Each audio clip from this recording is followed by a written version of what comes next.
Good deal. Should we go ahead and get started? Welcome, everybody. My name is Ryan High with Braden Business Systems. From the folks that I see, most of you and I do know each other. So excited to introduce you to today's session titled The AI Adoption Playbook.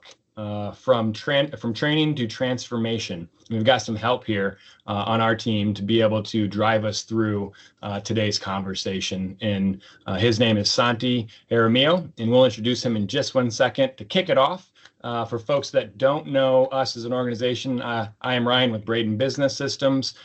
We are focused on providing business technology services and support, and we've been doing so since 1989. So we've seen the gamut when it comes to additions of technology, adoption of technology, transformation of technology, and the way it affects your organization and your business. Our primary focus is around 24/7 end user support, security, copiers, printers, scanners, anything that touches that network and keeping the business operational. And we've had the pleasure of adopting the use of AI in our own business internally and helping some of our clients engage in AI technology as well. Some of what we've seen over the last year has given us an understanding that we have shifted from the idea of turning technology on to actually looking and trying to understand better processes and procedures to adopt this technology to transform your business from not only just processes and tech to actual cultural transformation. And to help us with that conversation is Santi. Santi? All right. Hello, everyone. Good morning. We're going to make this action-packed. Feel free to make this interactive and ask any questions. We'll be monitoring the chat as well. So let's dive right in. I'm Santi. I'm a 3-time exited CEO. I built a few companies, technology companies in Indiana. I'm an Amazon bestselling author of Agile Engagement, which is a book by Wiley Publishing on how to have more innovative and collaborative cultures. Inc. Magazine's 30 Under 30. I used to be an executive coach before I began this work around AI. And I started using AI about 18 months ago and thought this was like total garbage. It was hallucinating. It was not working. And I thought it was the next like NFT hype technology that wasn't going to make any difference. And then I used it 6 months later and my mind was blown around what was possible. The light bulb came on and I realized, oh, this is going to change like so much in terms of how we individually do work and how our organizations collectively do that work. And so I kind of come from this world of C-suite business acumen, being an AI power user myself. I literally work with it. I'm not technical, I don't code, but I work with AI on a literal hourly basis. I have a couple of different tools at all times, and I am at least 75% more productive than I was before. And we're seeing this be possible for knowledge workers. Now, if you have a ton of blue collar workers working with their hands and hammers and nails, you can see less productivity gains there. But if you have knowledge workers, people sitting in front of a computer, it is tremendous what equipping skilled, experienced humans with adoption and skillful use of AI, what it can do. And I'm here to share how to do this on a global level. And you'll also walk away with some practical tips in terms of your own AI usage as well as a bonus. This is a picture of a treehouse. My treehouse looks something like this, and this treehouse changed my life, and it made me really passionate about this concept of adaptability. We live in a world of change, and I believe that the future belongs to the learners. The future belongs to those individuals and organizations who can adapt. I was born in Cali, Colombia. And to share a long story short, I was building a treehouse with my dad. It was time to get ready to go to church. And I said, hey, Dad, anywhere we could skip church to finish building this treehouse. Mom and Dad were in a great mood that day. We skipped church that day. And we hear gunshots about an hour in. Turns out that the militia group, the guerrillas, came in, and this was in the May 31st of 1989, and literally like kidnapped the entire church, Colombia's largest mass kidnapping that we narrowly avoided. A year later, we had immigrated to the US, and everything about my life got turned upside down. I had to learn a new language. I had to adapt to a new school system, and the world around me changed. I did not choose this to happen, but I did have a choice. Was I going to lean into the discomfort of learning so many new things, or was I going to go sit at the table with the other Colombian immigrants, speak Spanish, not learn English, and be comfortable? We are faced as leaders, as individual workers, and as leaders of organizations with the same choice around AI. We can dig our head in the sand, pretend it doesn't exist, or slow roll it, or we can dive right in and adapt to it and use it as a competitive advantage for ourselves and our organizations. And so that's one of my core values in my life, is adaptability, because of my immigration journey. And I want to invite you into a journey of adaptability around what's possible with AI. Not hype, not how the robots are going to replace everybody, but like what's possible today for individuals, and how are we seeing organizations and organizations leaders lead through this change. So like it or not, AI is here to stay. AI adoption worldwide has increased dramatically in the past year, not just individual usage, but also organizational usage. This is a study done around McKinsey, which is dated now about a year. And 72% of businesses have adopted AI in at least one business function as of 2024. That number is now in the 80%. And so companies are really adopting AI. They're rolling out tools, they're automating workflows, they are making investments into AI. But the problem is that only 5% of businesses, according to Boston Consulting Group, are achieving AI value at scale. And so you're spending money on Copilot, you're spending money on ChatGPT, you're having AI trainings, but you're not seeing that in the profit and loss statement. It's not transformed how the company does work in terms of a competitive advantage or structural productivity increases that allows you to massively increase revenue and EBITDA per employee. And it's because it's not a technology gap. That's the main mistake that we're seeing, is we just think that we need to provision accounts and that's it. And of course, that's a really important part of it, but it's fundamentally a culture gap. It's behavioral, it's habitual. People are scared. Workers are scared about AI replacing their jobs. Executives and workers feel behind on the technology and feel intimidated by having to roll out and lead cultural change around AI usage when they themselves are not confident about their own usage. So it's a culture gap. So if we reframe it as it's not a technology problem, but it's a culture problem, it allows us to approach this problem in a fundamentally different way that we can have predictable results around. Right now, it feels like getting our culture to adopt AI, to standardize on a platform, for everyone to become skilled at it, for people to share their use cases with each other, for the best use cases to be rewarded. It's really haphazard. Sometimes what companies do is they hire an AI adoption lead, which is an individual contributor, and that's great, but you're not going to create culture change through an individual contributor. A lot of times also companies create an AI committee. This is what we see most often, and it's well-intentioned. It's cross-departmental representation, but committees move slowly. Committees move by consensus, and they don't typically create culture change very effectively. Lots of committee meetings, not new power users. But the productivity increases that are possible with AI are real. Executives writing business documents can be 75% more productive than executives not keeping quality the same with skillful usage. With computer programming, it's now 125% plus productivity increases. So companies who at scale adopt AI are able to literally hire half the people they were going to hire next year to support an increased revenue and sales plan. So the promise is tremendous. Structural productivity, literally hiring half the new people that you were going to hire, but it's a complex problem because it requires culture change. These are real companies with real results and what's actually possible with real cultural adoption. Insurance company here locally, about 280 employees. Claims processing time has gone down by 35%. Customer service response has gone down by 60%. Employee satisfaction, because they have higher quality work and less repeat work, has gone up 25%. This happened in just 4 months through a methodical change management program.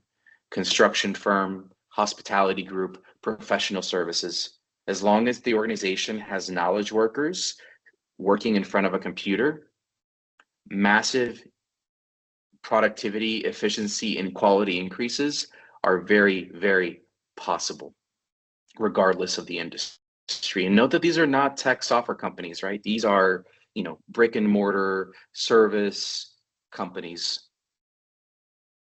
I like to say that AI won't replace you. AI is typically right now not at the place where it can replace entire humans unless they're doing extremely low skilled work. But someone using AI might.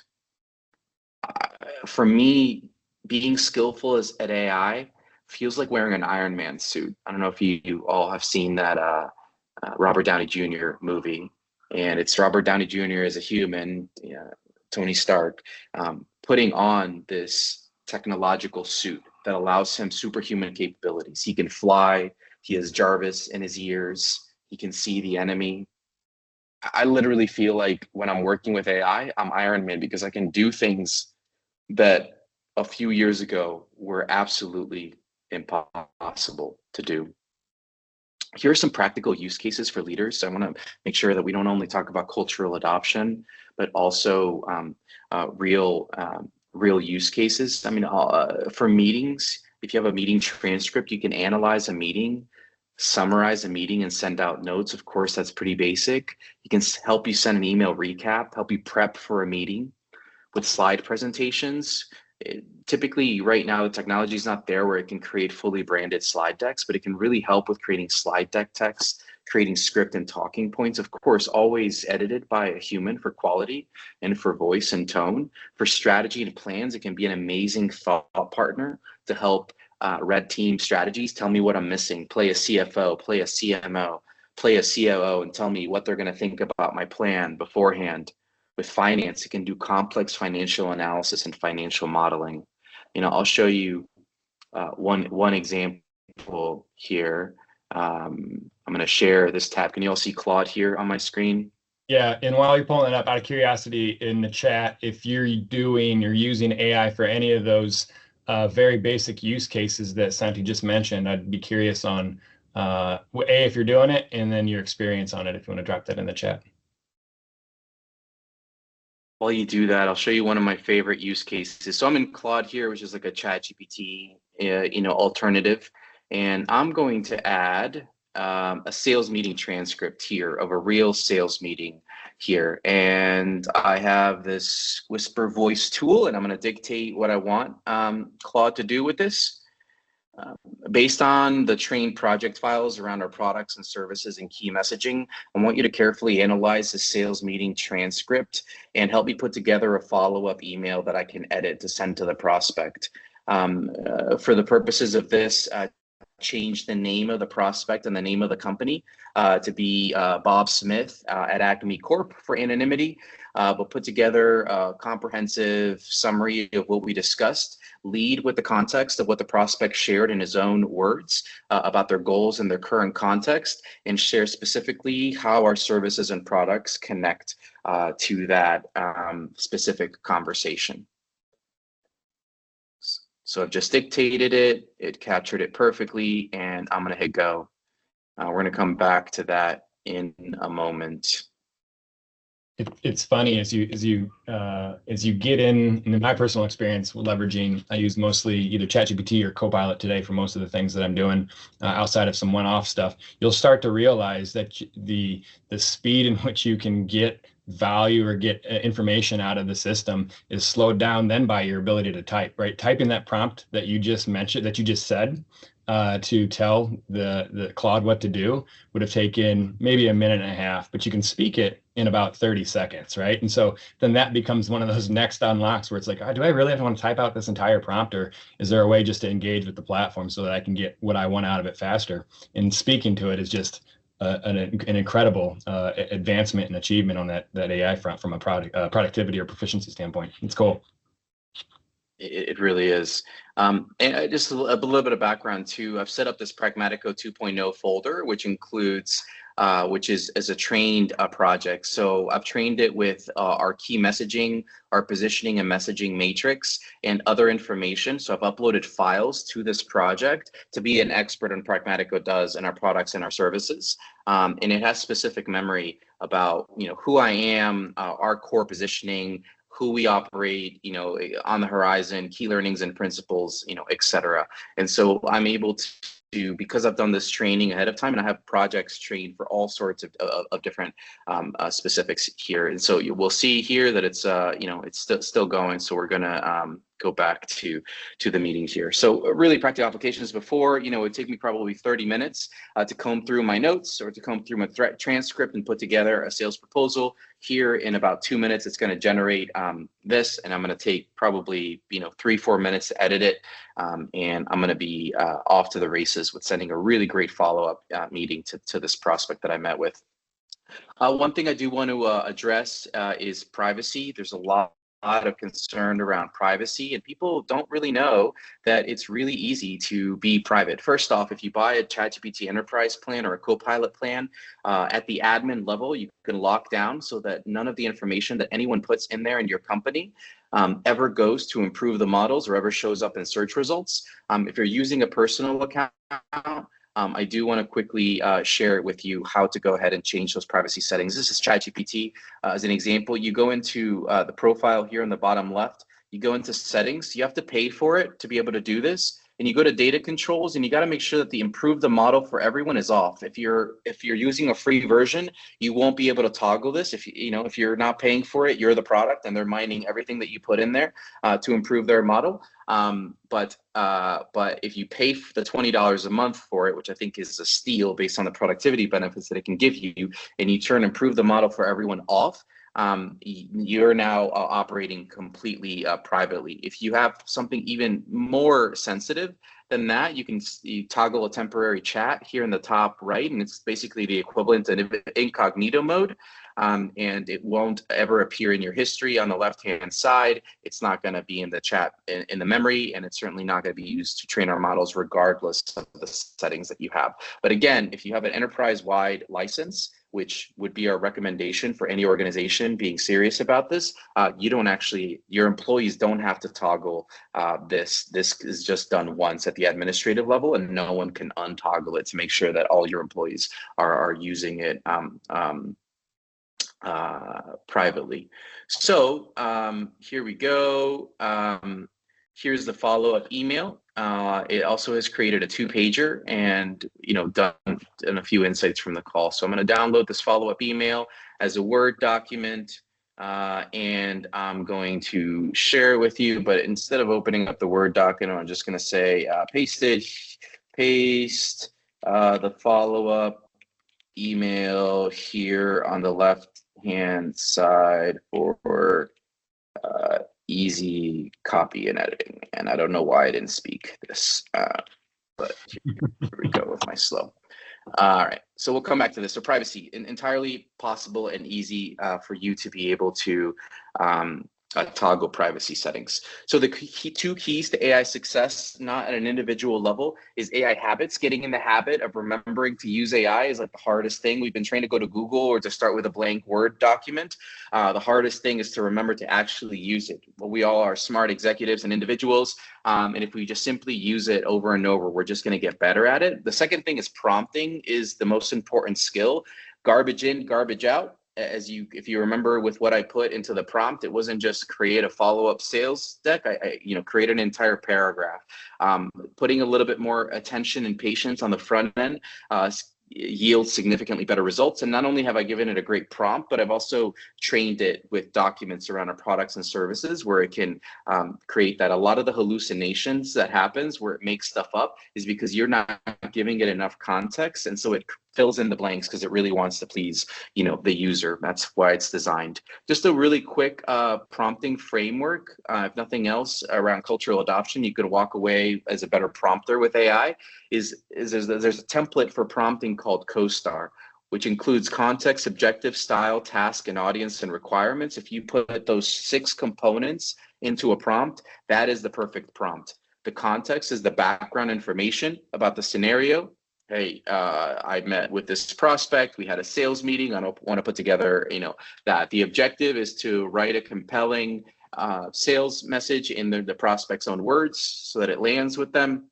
The style is, the email response. The task is to write the email. The audience is is the senior executive at this firm, and the requirements, are this particular format. And so using CoStar allows you to have a perfect prompt and put together way more quality prompts than before. So before we go this, I want to go back to this, and I want to share this tab and said, let's see how it did. So pragmatic AI adoption approach for Agni Corp. Hi, Bob. Great connecting yesterday. Appreciate you carving out the time and being so transparent about where you're at with AI adoption. And thank you, Brian, for making the introduction. So what you shared is your really interesting position. You just signed with OpenAI for ChatGPT licenses across corporate employees and store managers, which was the right call over Copilot. You've got a cross-functional AI committee, and you're philosophically aligned on the important stuff. You're not trying to replace people.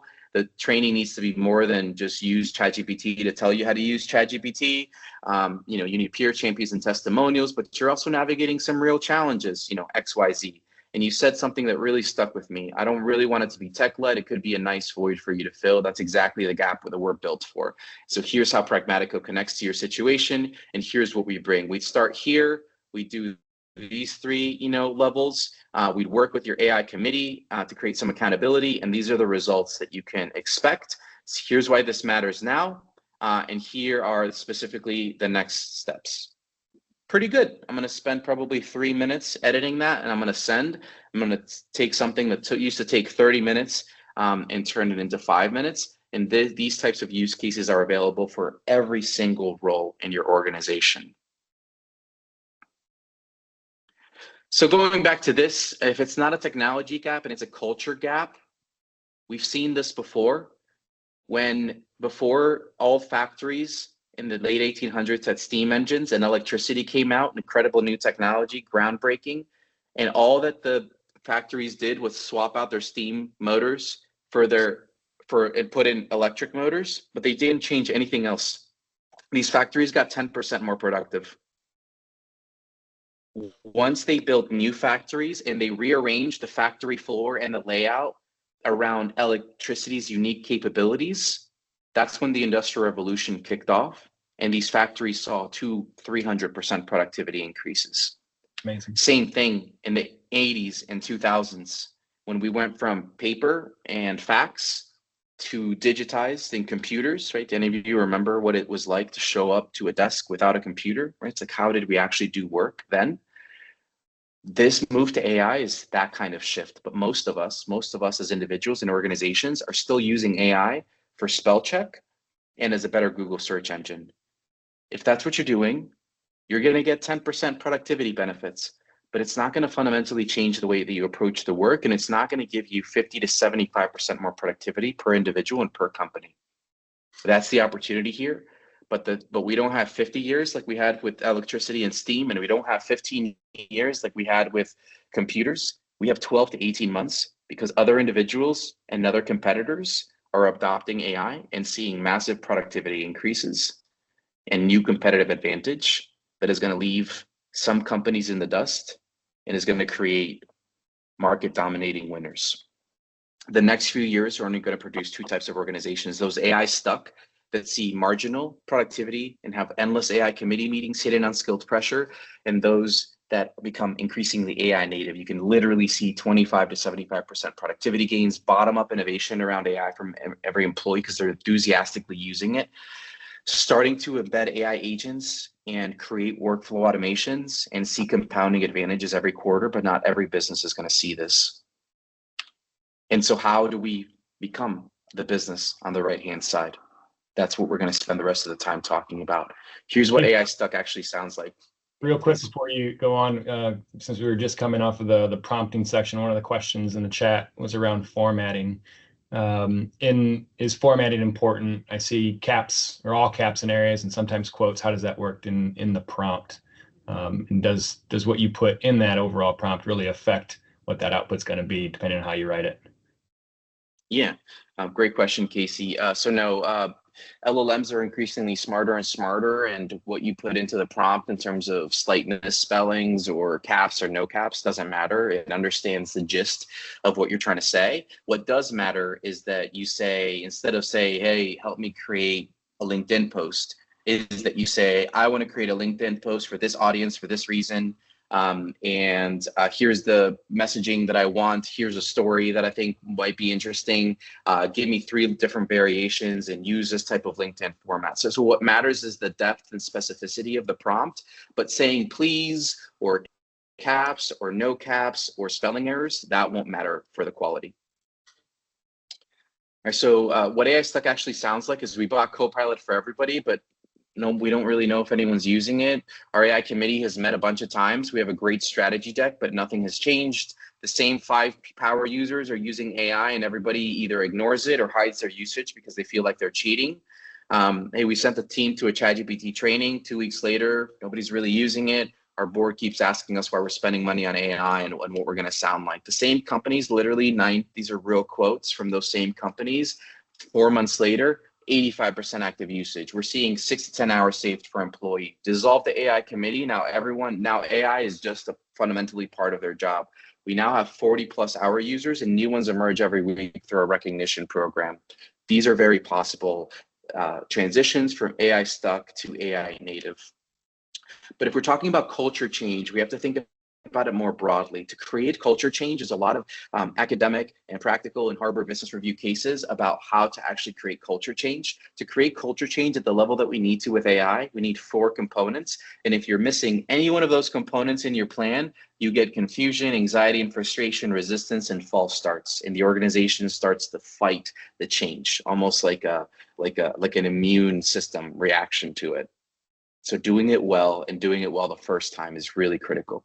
To succeed with this, we need vision, an articulation of why the company needs to go on this journey and why individuals should try something new, skills and resources, support for them to actually be successful with that change, incentive, what's in it for me as an employee, why should I change the way that I've been doing things for years, and a clear action plan with accountability. If we can create a methodical system around AI cultural adoption that includes these 4 components, you're almost guaranteed to see massive cultural adoption, massive productivity gains, and increased chances of competitive survival and competitive dominance in this new age of AI in the next couple of years, as the market chooses losers and winners with those that adapted and those that get left behind. So here are the 5 cultural pillars of AI adoption. How do we what specific program components do we put together to pay off on these 4 components? The first one is the AI Manifesto, a 1-pager document by the company that states the why and addresses the fear that employees have, an AI policy that governs responsible usage of AI, multi-level training with application homework and accountability for every employee in every department, a recognition program that creates incentives and positive peer pressure for folks to become proficient at AI, and embedding it into the employee experience, into hiring, into onboarding, into promotions, into performance reviews.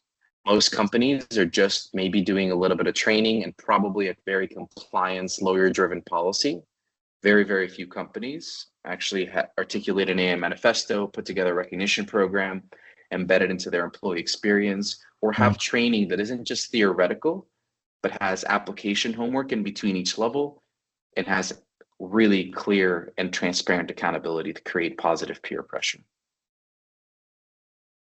So what I'm going to do next is I'm going to go into each of these pillars of cultural adoption and tell you what great looks like. And then I'm going to zoom out, share with you an example of a company that went through this journey and their results and the lessons that we learned through that, so that whether or not you work with us, Pragmatico and Braden, on your cultural AI adoption, or you find another way to do it, that the next few minutes of your time are going to be really practical value for you. So pillar number 1, before skills, you need psychological safety. You need to address the real blockers. What an AI manifesto or an AI vision addresses is, will AI replace my job? What if I do it wrong and get in trouble? Why should I care about this? What's in it for me? And how does this fit into our mission and company values? We are lucky to work with Indiana Farmers Insurance, and their manifesto opens with, AI is not going to replace adjusters, but adjusters who use AI will replace those who don't. So there's a real serious, we need to get serious about using AI.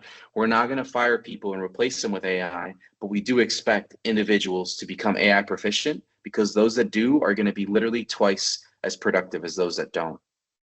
we're going to need an army of people wearing Iron Man suits on, not just, regular folks with basically bayonets, coming up against, Tony Stark. Without addressing this fear first, training can create anxiety and not adoption. We first need to lead with a psychological, emotional change management foundation of addressing their fears and casting vision for the why and how this connects to their mission and how this is going to make employee lives and their work better and more valuable.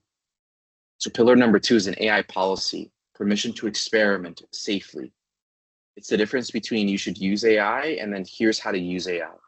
What makes a very specific policy work is not a fear-based policy that a lawyer creates that's all about compliance and says that you're going to get fired if you do something wrong, because people are not going to adopt it and experiment with it. But one that specifically shares, here are the approved tools, here are not approved tools. Here's what can go into AI and here's what can't go into AI. You can't put client social security numbers in there. You can't use personal accounts. Example use cases for each department, so there's clarity of guidance for how each department is going to use AI, when to use AI and when not to, and what's the escalation process if somebody's in doubt whether they should use AI or not.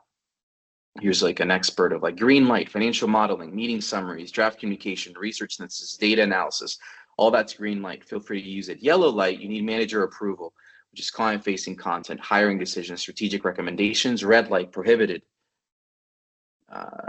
Proprietary information, legal documents, medical records, conversations where we're going to give a performance improvement plan or fire someone. That should not be transcribed or not should be AI because you don't have client attorney privilege and that can be used in discovery before. Making it clear how people can use it and how people don't use it with the right balance of safety and compliance and room for experimentation is super, super important. Let's continue. Pillar number 3, multi-level training systems specifically customized for that industry and that department. Skills without accountability doesn't equal behavior change. But if you do something like we do, which is a level 1 foundational, everyone, AI basics, how to do prompts, what are the approved tools, and then you ask them for homework for each person to submit 3 AI use cases from their actual work, and they're going to share in the next session in a breakout room and share their screen, all of a sudden people apply what they learn in level 1, people get inspired by their teams, and we see 90% plus homework completion with this approach. Then as we create a general base foundation, we can go into role specific departmental cohorts where we can go into department specific workflows and use cases. And their homework is to implement one AI workflow and track the time saved, and then present those results to the team and mentor 2 colleagues around that.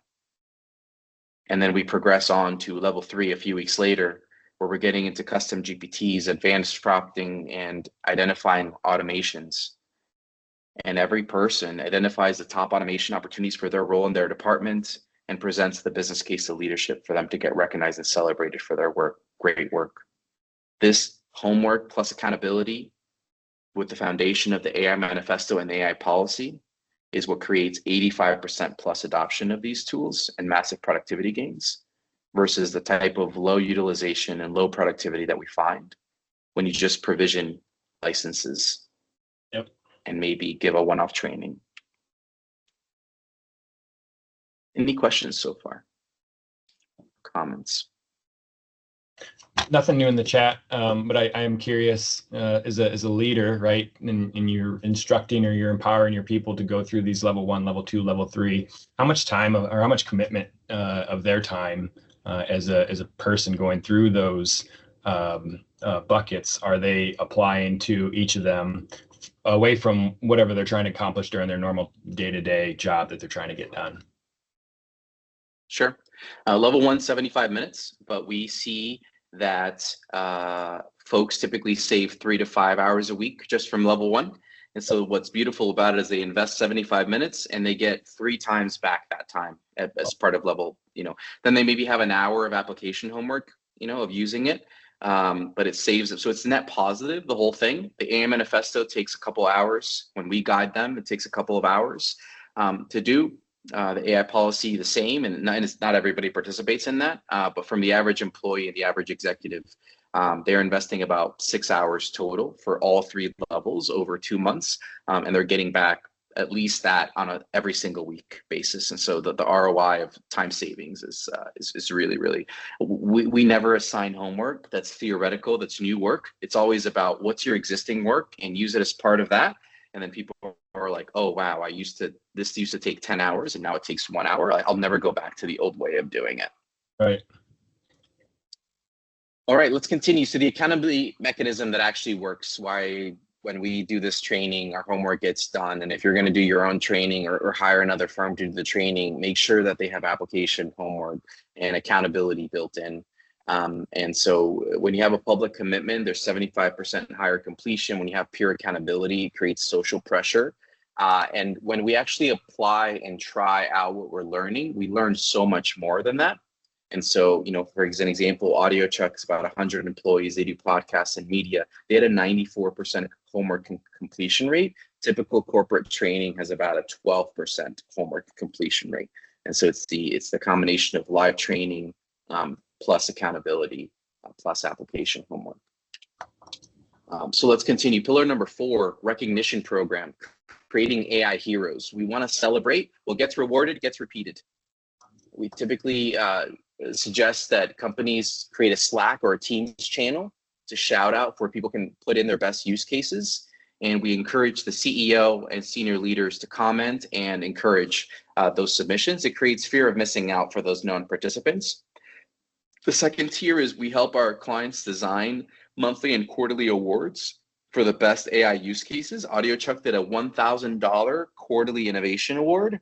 They had a ton of people from their company participate. The winner presents in front of the whole company, and there's a literal award ceremony for the top AI power users with a leaderboard. That creates a gamified element of people being really excited about participating in rethinking how they do work with AI at the company. And then obviously career impact, AI champion designation in the org, fast track consideration for those AI champions, and speaking opportunities, internal, external, from a place of expertise.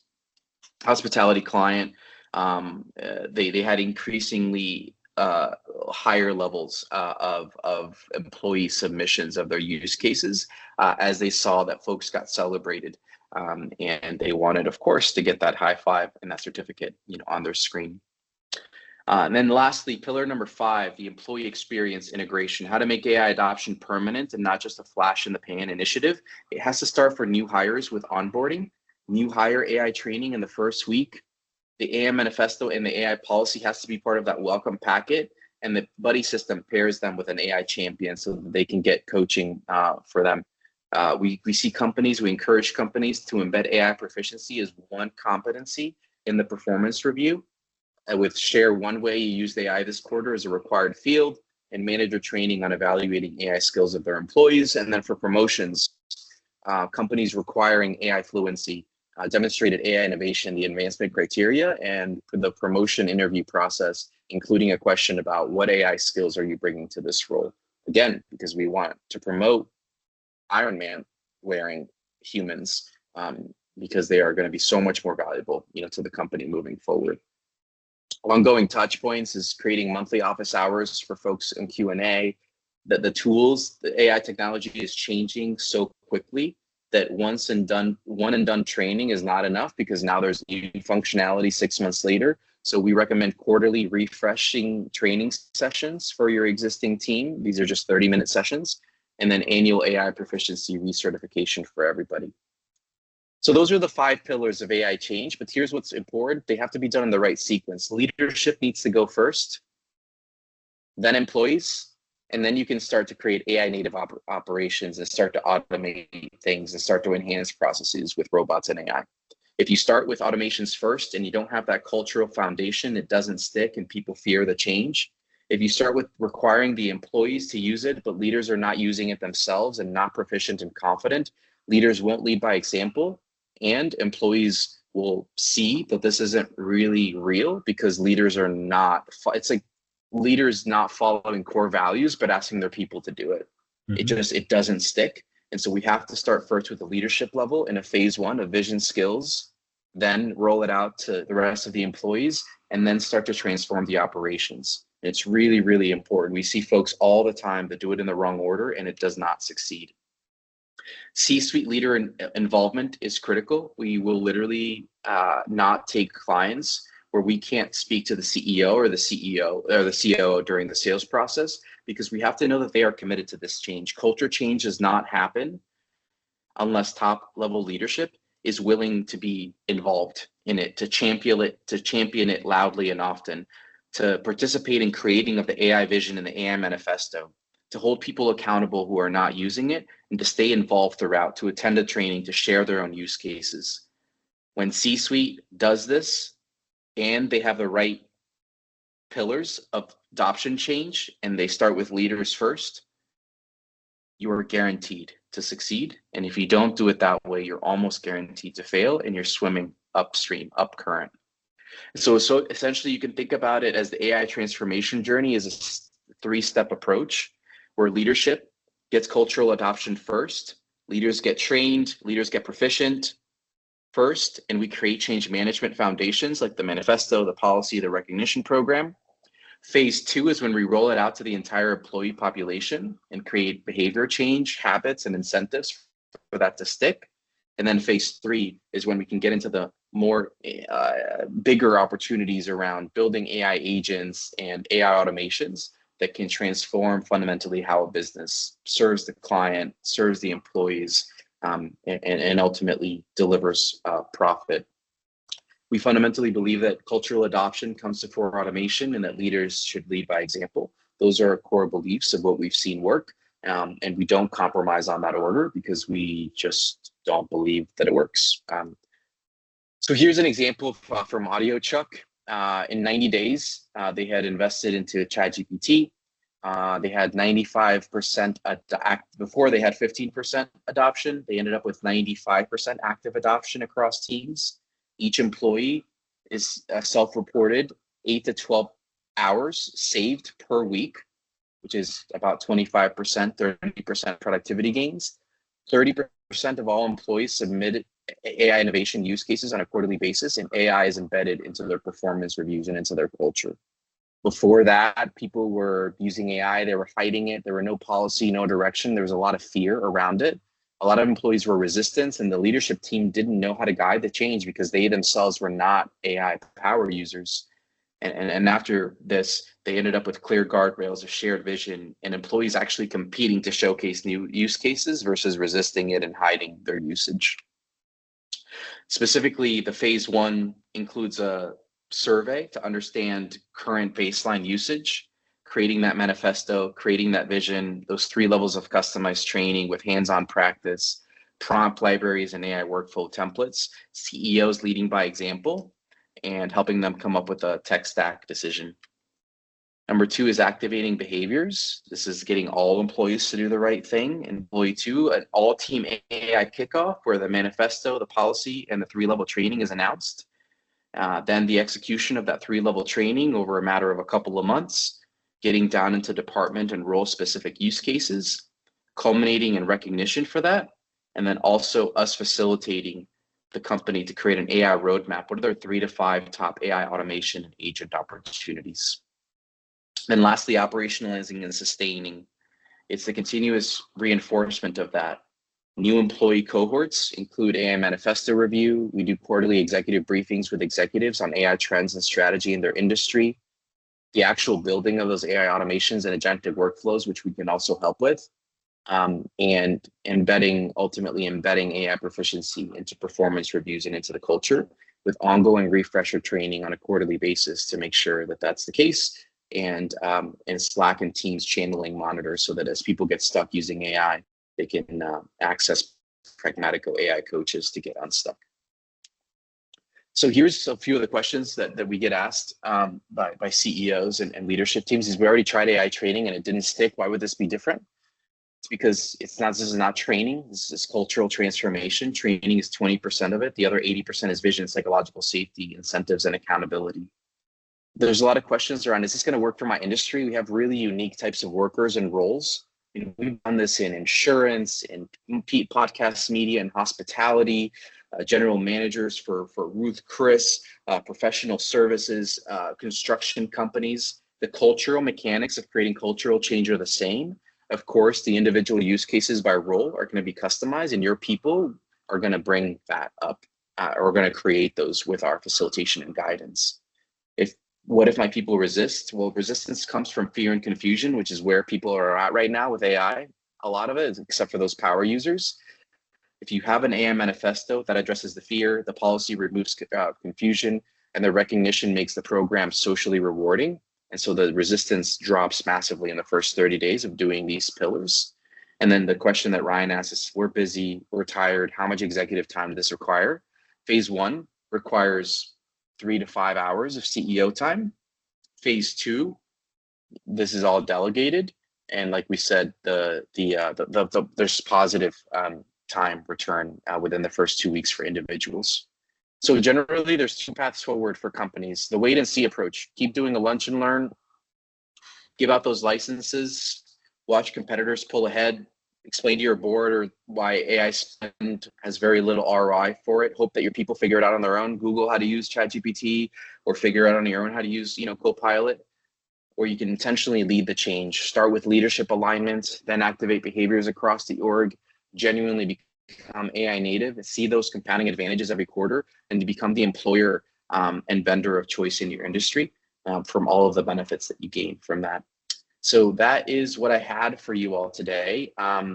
We are Pragmatico. I would love any questions. We work well with Braden because we're the only AI consultants that can do, AI builds and change management firms who can change culture. We're the only firm that's built for both. Typically what our clients see is that when that's the Pragmatico point, when real adoption happens, their revenue starts growing faster, but the number of people that they have to hire does not scale as fast. And so they're able to get a lot more profit from their business. Their revenue and EBITDA per employee go up significantly as folks become 50% more productive, and you can hire, you can lower your new hire volume to deliver the same work. We are giving away just 3 executive briefings to executive teams. So this would mean me personally joining an executive team meeting for 15 minutes and giving you a personalized industry customized briefing on AI use cases and AI trends for your industry. Or we can do 3 free AI readiness assessments where we will assess your current AI readiness and give you recommendations for how you could improve that readiness to create a foundation for AI transformation. We have limited spots, excuse me, since it's just my time. And so if you would want either an executive briefing and talk about that, or an AI readiness assessment for your organization, type in the chat either executive briefing or readiness assessment, and we'll be sure to follow up with you. As long as you are one of the 3 around each of these, we will be happy to deliver on that. And so I want to answer any questions or comments that you all may have, if at all, and we can go from there. We've got a number of folks that are chiming in for those sessions. Question that did pop up: what advice would you give a middle manager employee who's adopted AI but leadership has yet to drive it today? How do they get that started? Could you repeat the question one more time? What advice would you give a middle manager or an employee who has adopted AI but leadership is not driving it today? How would they get started starting that conversation from a top-down perspective? Yes, I think that if you get the slides from today, you could probably run that through AI and create a communication up to them and say, hey, I think there's a lot of opportunity for our business to achieve our goals. I think senior executives really care about company-wide goals and priorities, and so kind of created a business case to say, hey, I know that we care about these strategic imperatives this year and these goals for this year. I believe that we have an opportunity to create AI cultural adoption at this company or at this team, at this department. I believe that would accelerate our goals. Here are my recommendations of the components that we should put in place, the pillars of change adoption that we should put in place, and make that case up to leadership. Talk to your chief people officer or VP of HR that may be in charge of leadership development. If there's a person that's in charge of the technology, you can talk to them, or if you have an audience, directly with senior leadership, seeking to influence as a middle manager, up above. If you have autonomy, to be able to choose an AI tool and do this only down for your team, but you don't have the influence to get it done for the whole company. We also see, certain departmental leaders be able to have the autonomy to succeed in terms of driving AI culture adoption for their group, and the same pillars and best practices that we talked here about today apply. Are you seeing, just out of curiosity, across the organizations that you met with today, is there a general approach to when adopting one of the LLMs or one of the platforms that are out there? Are most organizations standardizing on one? Are they standardizing on two? Or is it a little bit broader than that? Or I guess out of curiosity, what are you seeing in the marketplace today? Yeah, it's a great question. It depends, is the answer, but generally we're seeing three market leaders. We're seeing ChatGPT, Claude, which is the one I shared today, and Copilot. I actively recommend most Microsoft shops to standardize on ChatGPT or Claude, even though Copilot is readily available. Here's the little secret that I hear from executives all the time, is they create a policy that says, we're going to do Copilot because we're already a Microsoft shop. Mm-hmm. But those same executives use their personal ChatGPT account to do work because it's a better product. And so they end up creating a bigger compliance and security risk than if they had just created a ChatGPT. Now, the companies that are Microsoft shops that standardize on ChatGPT still allow the use of Copilot. Copilot's great inside of Excel, inside of Outlook. It has some sort of more native integrations to those systems. But ChatGPT and Claude, they also connect to your Outlook. They also connect to SharePoint. That's where we partner with Braden to make sure that the environment around Microsoft or Google is secure, and being able to connect your Microsoft and Google world where your documents and context are to the chatbot of ChatGPT or Claude. It's literally just a few buttons, and we partner well with Braden on collaborating on that. And so I think it is a myth that Copilot is just the safer choice. Because people end up using personal ChatGPT accounts because it's typically a superior product. ChatGPT also and Claude both have projects that you can train specifically with files and instructions. Copilot does not have that functionality.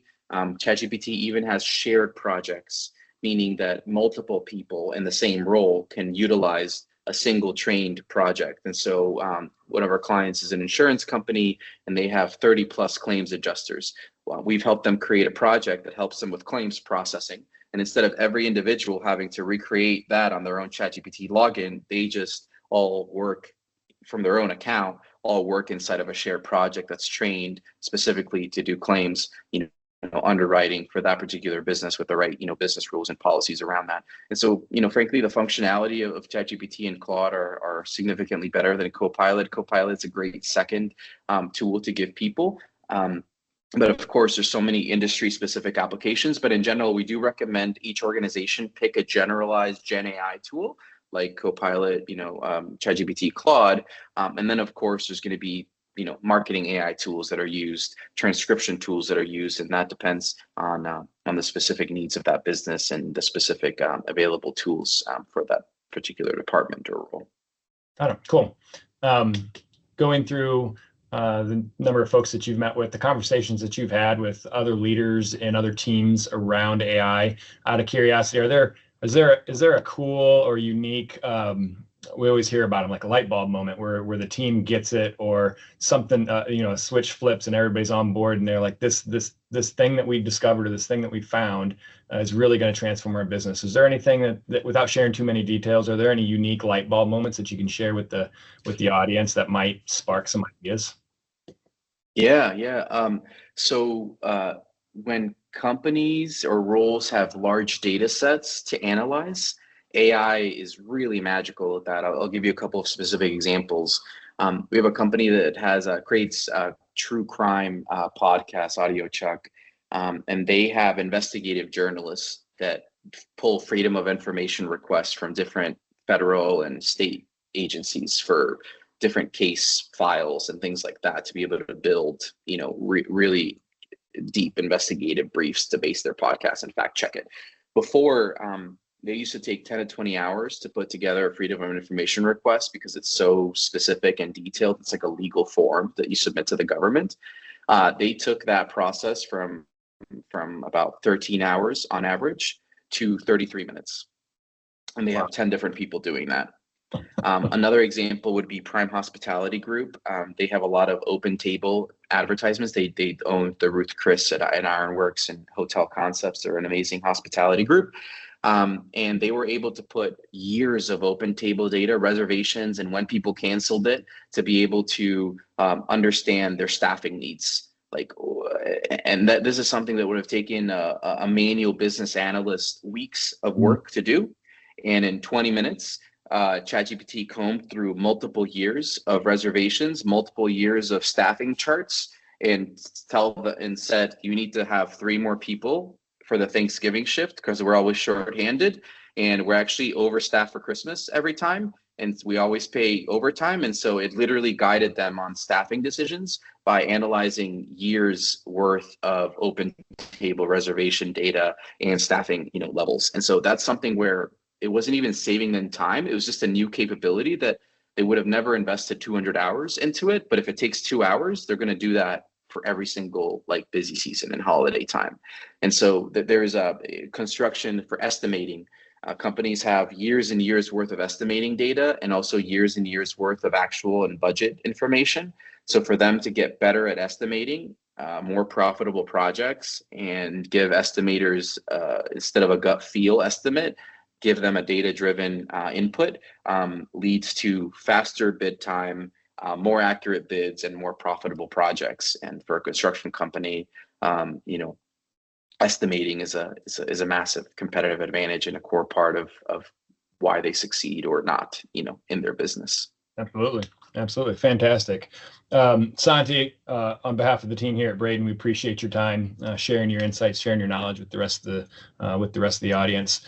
This recording will be available. We'll send it out via email for anybody that is here, and then we'll follow up and put all the requests together for whether you want an executive briefing or a readiness assessment, and identify a winner and reach out to the organizations individually post this session. But appreciate everybody's time.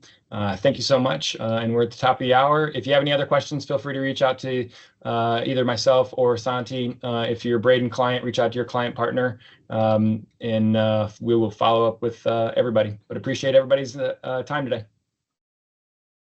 Thank you all.